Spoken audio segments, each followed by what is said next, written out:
Greetings, I'm Larry Brown, Liberty Canyon.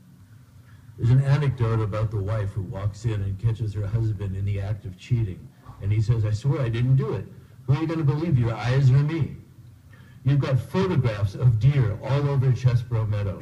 Residents turned in numerous first-hand accounts of mountain lion sightings, and not a single one of them occurred on the East Ridge. Now here comes Rincon from out of the area, hands you a self-serving bought and paid for EIR and says, who are you going to believe, your lion eyes or us? The Planning Commission sent you a split decision based on falsehoods repeated in item 5 and attachment 15 of tonight's agenda, the greatest of which is that Chesebro Meadow is adjacent to the wildlife corridor rather than being the wildlife corridor. That falsehood was contradicted by the expert testimony of dozens of professionals in various sciences, but most importantly by the South Coast Wildlands Project, whose specialty is precisely the study of this linkage. Rincon is paid to create theories that support an outcome, but those who are not on the payroll know that animals do not traverse the East Ridge, but rather cross the meadow, as in the photograph, and go through the gap in the mountains, as these photos demonstrate, because Chesebro Meadow is the wildlife corridor, thus the laughter from people, but only those with eyes in their head.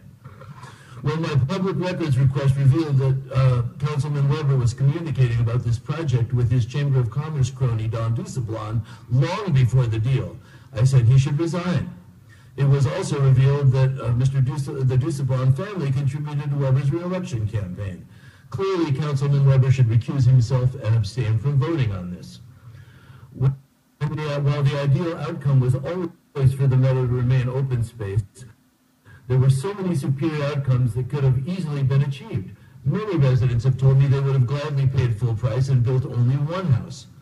Councilman Weber, we know you spoke to Mr. Dusablon before the deal. We know information was withheld from Jess Thomas, contrary to what this gentleman said, and the community, and we know that no RFP was ever posted, keeping it very close to the vest. So I ask you, did you conspire with Mr. Dusablon, and does your bank somehow benefit? Thousands of dollars from Old Agria and Save Open Space enabled the city to acquire Chesebro Meadow. The settlement prevented them from recouping that money. Is it fair to parlay a theft into a killing? It's time to believe your own eyes. It's time to believe your constituents and not consultants who are paid to put lipstick on a victim. You cannot buy the correct outcome. It has to come from integrity. It has to come from your conscience, and it will have to come from your heart. Thank you. Thank you.